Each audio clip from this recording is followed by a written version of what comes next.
Tu regardes autour de toi et tu vois cette vérité que personne n'ose nommer. Les personnes les plus profondes sont souvent seules. Pas par accident, par nécessité. Le monde t'a menti. On t'a dit que la solitude était une faiblesse, un échec social, quelque chose à fuir à tout prix. Mais regarde bien, ceux qui portent en eux cette force tranquille, cette capacité à voir au-delà des masques, ils marchent souvent seuls.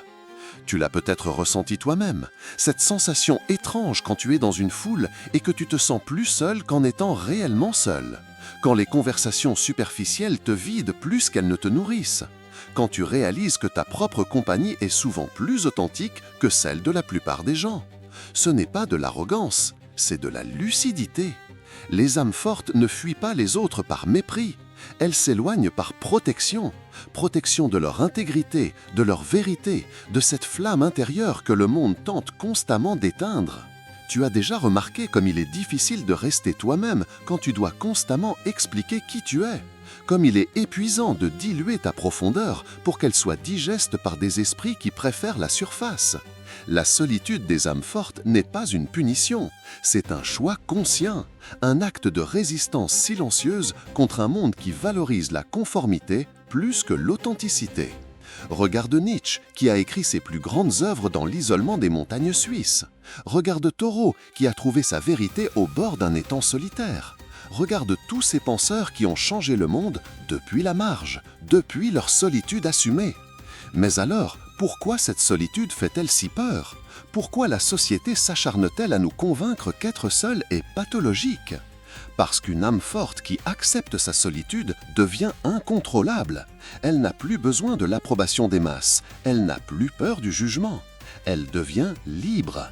Et la liberté authentique fait trembler tous les systèmes de contrôle.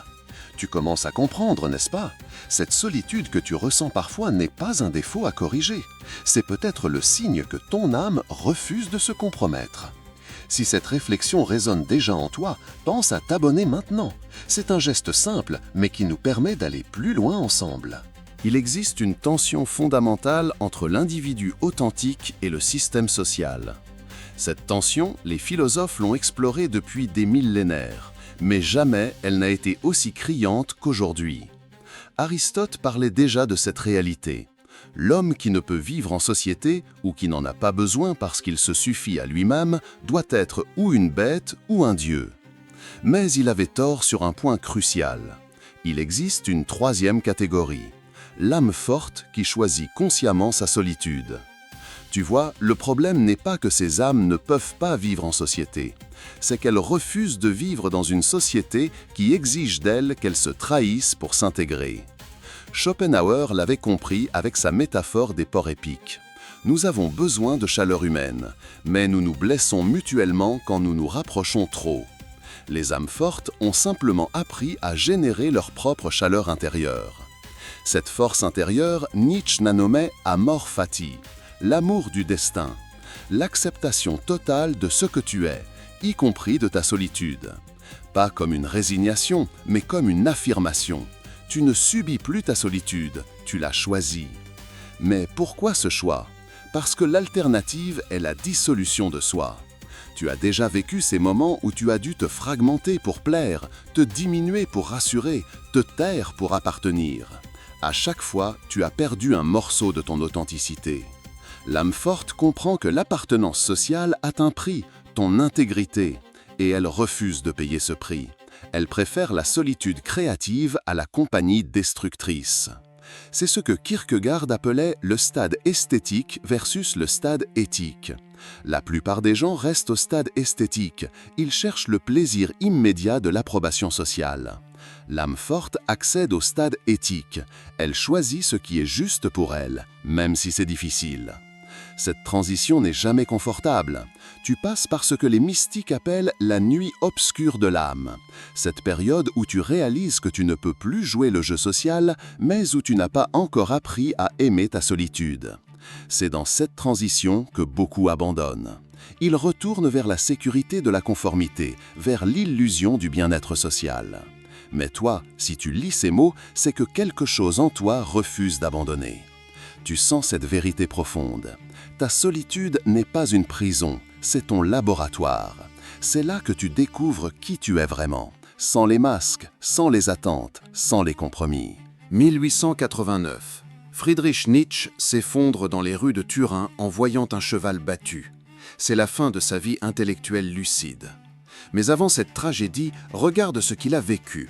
10 années de solitude quasi totale dans les montagnes suisses et italiennes. Ses contemporains le prenaient pour fou, ses anciens amis l'avaient abandonné, sa famille le supportait à peine. Wagner, qu'il avait tant admiré, l'avait renié. Il vivait avec 200 francs par mois, dans des pensions minables, avec des migraines atroces. Et pourtant, dans cette solitude absolue, il a écrit Ainsi parlait Zarathustra, Par-delà bien et mal, la généalogie de la morale, les œuvres qui allaient révolutionner la pensée occidentale. Tu comprends l'ironie ? L'homme que son époque rejetait était en train de façonner l'époque suivante. Mais il a fallu cette solitude extrême pour que sa pensée atteigne cette pureté, cette radicalité qui changerait le monde. Nietzsche écrivait « Tous les grands hommes sont solitaires », pas par choix initial, mais par conséquence naturelle de leur grandeur. Le monde ne peut pas supporter leur vérité, alors il les exile, et cet exil devient leur force. Regarde ce qu'il se passait autour de lui. L'Europe entière célébrait le progrès, l'optimisme, la foi en la science et la démocratie. Tout le monde était d'accord sur tout, sauf lui. Seul, il voyait venir les catastrophes du XXe siècle. Seul, il diagnostiquait la mort de Dieu et ses conséquences. Sa solitude n'était pas pathologique, elle était prophétique. Mais voilà ce que l'histoire ne raconte jamais. Cette solitude l'a détruit autant qu'elle l'a créé. Il écrivait des lettres désespérées à ses rares correspondants. Il parlait aux arbres dans ses promenades. Il cherchait désespérément quelqu'un qui pourrait comprendre sa pensée. L'erreur collective de son époque, croire qu'on pouvait ignorer les âmes visionnaires sans conséquence, qu'on pouvait les laisser mourir dans l'isolement et récupérer leurs idées plus tard, une fois rendues inoffensives. Cette même erreur se répète aujourd'hui. Combien d'âmes fortes sont-elles en train de vivre leur propre exil nietzschéen ? Combien développent-elles des vérités que nous ne pourrons intégrer que dans 20 à 50 ans ? Tu es peut-être l'une d'elles. Cette sensation d'être décalé, de voir des choses que les autres ne voient pas, de porter des questions que personne ne veut entendre, c'est peut-être le signe que ton époque n'est pas encore prête pour toi. Mais contrairement à Nietzsche, tu n'es pas condamné à l'isolement total. Tu peux choisir ta solitude créatrice tout en gardant des liens choisis avec ceux qui comprennent. 2019. Une étude révèle que 35% des jeunes adultes se sentent profondément seuls malgré 1000 connexions sur leurs réseaux sociaux. Paradoxe ? Non. Confirmation de cette vérité. L'hyperconnexion moderne isole les âmes authentiques plus que jamais. Regarde autour de toi. Tout le monde est connecté, mais personne ne se parle vraiment. Tout le monde affiche sa vie parfaite, mais derrière les écrans, l'anxiété explose. Tout le monde prétend être heureux en groupe, mais les antidépresseurs se vendent comme jamais. L'âme forte voit cette mascarade et refuse d'y participer. Elle préfère assumer sa solitude plutôt que de jouer cette comédie épuisante des fausses connexions. Prends l'exemple de ces influenceurs qui ont tout pour être heureux. Millions d'abonnés, commentaires adorateurs, événements mondains. Et puis, soudain, ils craquent. Burn-out, dépression. Ils avouent leur solitude profonde devant des millions de followers qui ne les connaissent pas vraiment. Pourquoi ? Parce qu'ils ont confondu visibilité et reconnaissance, popularité et amour. Ils ont nourri leur ego social en affamant leur âme authentique. L'âme forte fait le choix inverse. Elle accepte l'invisibilité sociale pour préserver sa visibilité intérieure. Elle préfère être incomprise par 1000 personnes plutôt que de se trahir pour être applaudie. Tu l'as vécu, cette pression sociale moderne. Ces dîners où tu dois paraître passionné par des sujets qui t'ennuient. Ces conversations où tu dois feindre l'enthousiasme pour des projets qui te semblent vides. Ces réunions où tu dois approuver des décisions que tu sais destructrices. À chaque fois, tu sors vidé. Pas fatigué, vidé. Comme si on avait aspiré une partie de ton essence vitale. L'âme forte comprend que cette fatigue n'est pas normale. C'est le symptôme d'une trahison de soi répétée. Alors, elle fait un choix radical. Elle réduit drastiquement ses interactions sociales pour n'en garder que l'essentiel. Les autres appellent ça de l'antisocialité. Elle appelle ça de l'écologie intérieure. Car voilà la critique sociale que personne n'ose formuler. Notre époque a industrialisé les relations humaines. Networking, personal branding, gestion de son image, nous avons transformé l'authenticité en stratégie marketing. Et ceux qui refusent ce jeu, ils sont étiquetés comme inadaptés, asocieux, dépressifs. On leur prescrit plus de socialisation, comme si le problème était quantitatif et non qualitatif. Mais tu commences à comprendre que ta solitude n'est pas un déficit social, c'est une résistance, une forme de grève silencieuse contre un système relationnel qui marchandise l'intimité. Tu ne fuis pas les autres, tu fuis ce que les autres sont devenus dans ce système. Des versions édulcorées d'eux-mêmes, des personnages sociaux qui ont oublié leur propre authenticité. Ton cerveau possède un système d'alerte que la neuroscience appelle « détection d'incongruence ». Quand quelque chose ne correspond pas à tes valeurs profondes, ton système nerveux le ressent physiquement. Tension dans les mâchoires, poids dans la poitrine, fatigue inexpliquée. L'âme forte a développé une hypersensibilité à ces signaux. Elle ne peut plus ignorer ce que son corps lui dit sur l'authenticité de ses interactions.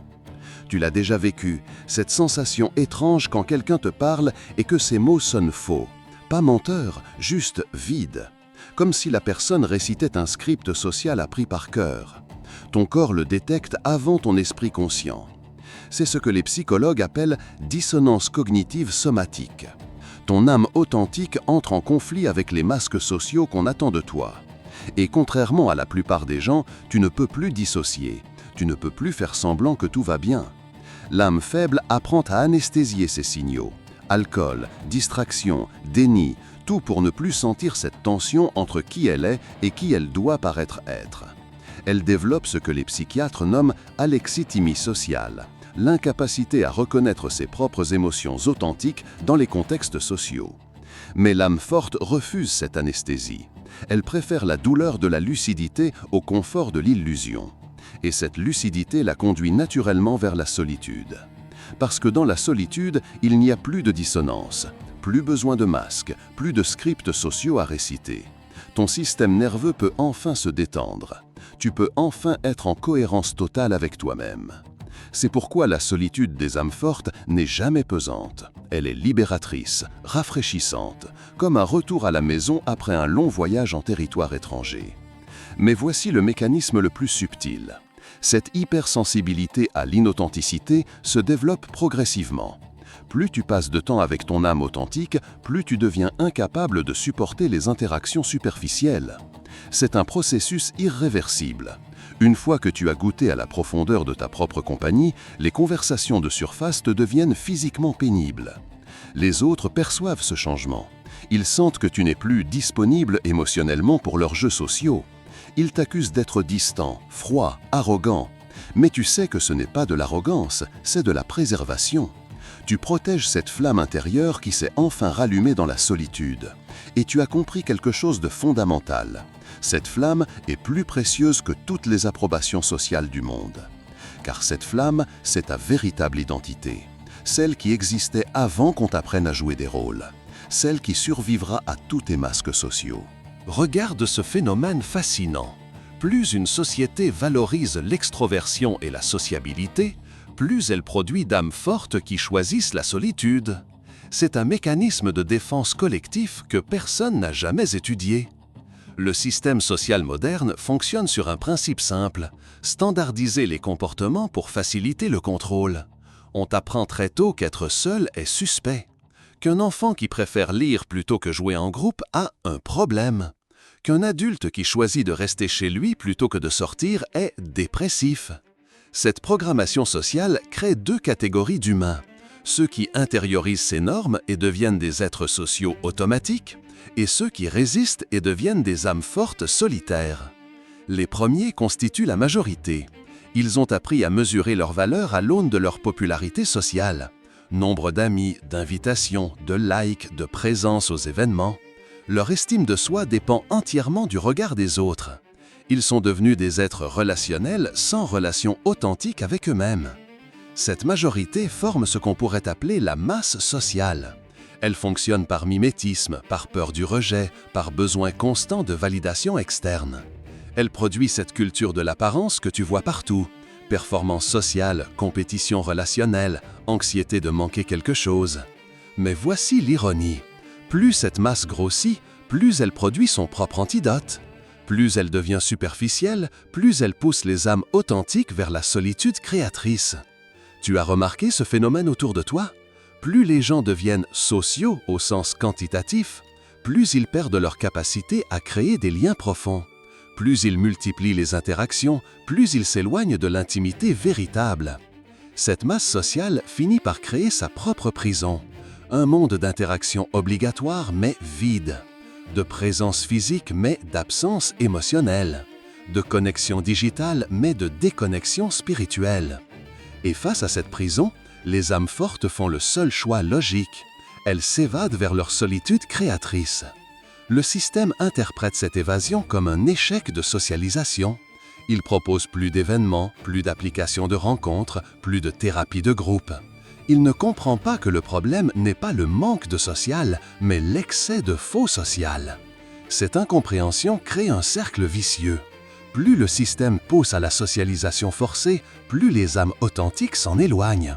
Plus elles s'en éloignent, plus le système les pathologise. Mais tu commences à voir la vérité.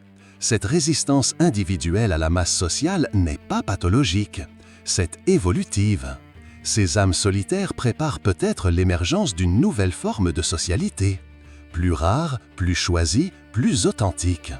Elles ne fuient pas la société, elles créent les conditions d'une société différente. Il y a cette blessure secrète que portent toutes les âmes fortes, la culpabilité de leur propre solitude. On leur a tellement répété qu'être seule était anormal qu'elles finissent par douter d'elles-mêmes. Tu la connais, cette voix intérieure qui chuchote. Peut-être que le problème c'est moi, peut-être que je devrais faire plus d'efforts, peut-être que je suis vraiment inadapté. Cette culpabilité est le plus grand poison de l'âme forte. Elle la pousse à se forcer, à se violenter émotionnellement pour rentrer dans des moules qui lui sont étrangers. Elle l'épuise en tentative de socialisation forcée qui la laisse plus vide qu'avant. Tu as vécu ces moments où tu t'es forcé à accepter des invitations qui ne t'intéressaient pas, juste pour faire un effort social. Tu es rentré chez toi épuisé avec cette sensation d'avoir joué un rôle pendant des heures. Et au lieu de comprendre que le problème venait de l'inadéquation de ces situations à ta nature, tu t'es accusé de ne pas savoir profiter de la vie. Cette auto-accusation constante crée une fracture intérieure.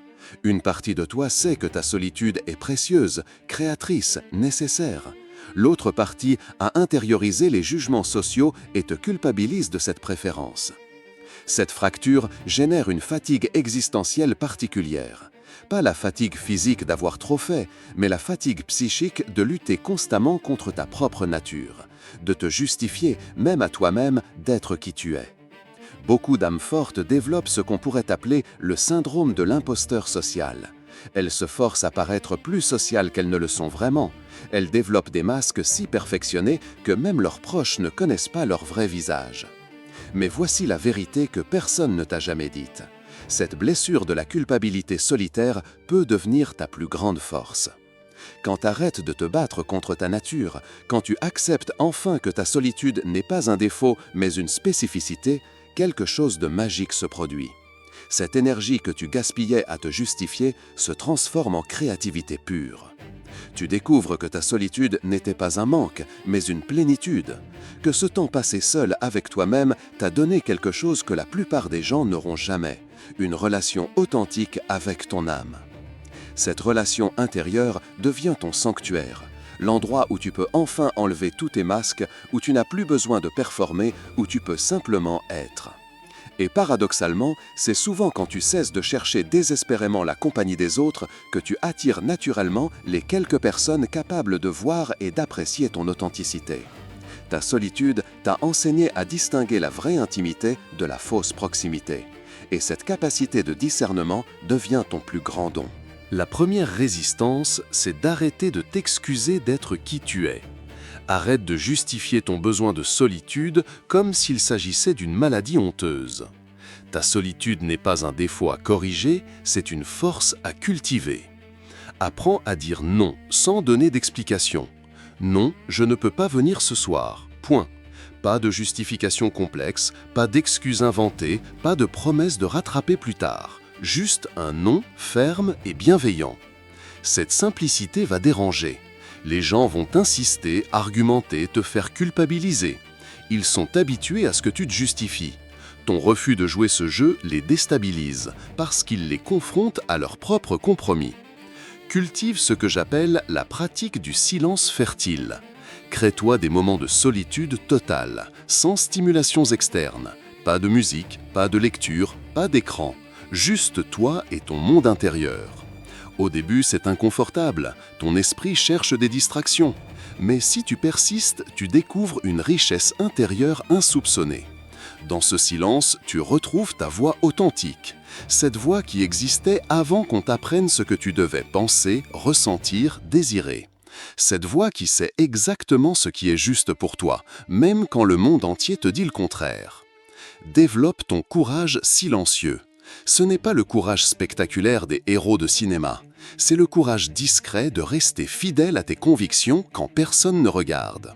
Le courage de choisir la qualité plutôt que la quantité dans tes relations. Le courage de décevoir pour ne pas te trahir. Ce courage se nourrit de présence. Apprends à habiter pleinement tes moments de solitude au lieu de les subir. Transforme-les en rendez-vous précieux avec toi-même. Découvre le plaisir de ta propre compagnie. Observe comment la solitude transforme ta perception. Elle aiguise ton intuition, développe ta créativité, approfondit ta réflexion. Elle te donne accès à des dimensions de toi-même que le bruit social rendait inaccessibles. Mais attention, ne tombe pas dans l'extrême opposé. L'isolement total peut devenir toxique. La résistance intelligente, c'est de choisir tes interactions sociales au lieu de les subir. Quelques relations authentiques valent mieux que 100 connexions superficielles. Apprends à reconnaître tes âmes sœurs, ces rares personnes qui comprennent et respectent ta nature solitaire. Elles existent, mais elles sont discrètes. Elles ne se trouvent pas dans les endroits bruyants et superficiels. Elles se cachent souvent dans leur propre solitude créatrice. Avec elles, tu découvriras quelque chose de précieux, des amitiés qui nourrissent ta solitude au lieu de la menacer, des relations qui enrichissent ton monde intérieur au lieu de l'appauvrir. Ces connexions rares te confirmeront que tu n'es pas bizarre ou inadapté. Tu es simplement sélectif, et cette sélectivité est ta force, pas ta faiblesse. Imagine une société qui mesurerait la richesse relationnelle non par le nombre de connexions, mais par leur profondeur. Où être seul ne serait plus suspect, mais respecté comme un choix légitime. Où la solitude créatrice serait valorisée au même titre que la sociabilité performante. Cette société n'est pas une utopie. Elle émerge déjà, discrètement, portée par tous ceux qui refusent les codes relationnels toxiques de notre époque. Tu peux participer à cette émergence en commençant par transformer ton rapport personnel à la solitude. Cesse de la cacher comme une honte, assume-la comme une richesse. Quand quelqu'un te demande ce que tu as fait ce week-end et que tu as passé du temps seul, réponds avec fierté « J'ai eu du temps précieux avec moi-même ». Cette simple honnêteté crée des ondulations. Elle donne permission à d'autres âmes solitaires de sortir de leur culpabilité. Elle normalise ce qui devrait être normal, le droit à sa propre compagnie. Créons une nouvelle éthique relationnelle. Au lieu de multiplier les interactions sociales, privilégions leur qualité. Au lieu de remplir nos agendas par peur du vide, créons des espaces de respiration. Au lieu de juger ceux qui choisissent la solitude, questionnons-nous sur notre propre rapport à nous-mêmes. Développons ce que j'appelle l'hospitalité de la solitude. Accueillons avec respect ceux qui ont besoin de temps seuls. Ne prenons plus leur besoin d'isolement comme un rejet personnel. Comprenons que certaines âmes se nourrissent différemment. Cette révolution silencieuse passe aussi par nos enfants. Arrêtons de paniquer quand un enfant préfère lire plutôt que jouer en groupe. Cessons de pathologiser les tempéraments introspectifs. Apprenons-leur qu'il existe plusieurs façons légitimes d'être humain. Dans nos entreprises, nos écoles, nos communautés, créons des espaces pour les âmes contemplatives. Pas seulement des open space qui épuisent les introvertis, mais aussi des lieux de retrait, de réflexion, de création solitaire. Reconnaissons que certaines de nos plus grandes innovations, œuvres d'art, découvertes scientifiques, sont nées de la solitude créatrice. Les âmes solitaires ne sont pas des ressources gaspillées, mais des trésors mal compris. Imaginons des réseaux sociaux qui valoriseraient la profondeur plutôt que la viralité. Des espaces numériques où la qualité d'une réflexion compterait plus que le nombre de likes.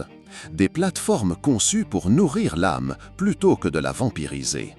Cette transformation ne viendra pas des institutions, elle viendra de nous, de notre capacité collective à honorer la diversité des tempéraments humains, à comprendre que l'introversion n'est pas de l'antisocialité, que la solitude choisie n'est pas de l'isolement subi.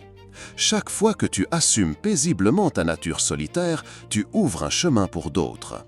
Chaque fois que tu refuses de jouer les jeux sociaux toxiques, tu affaiblis leur emprise collective.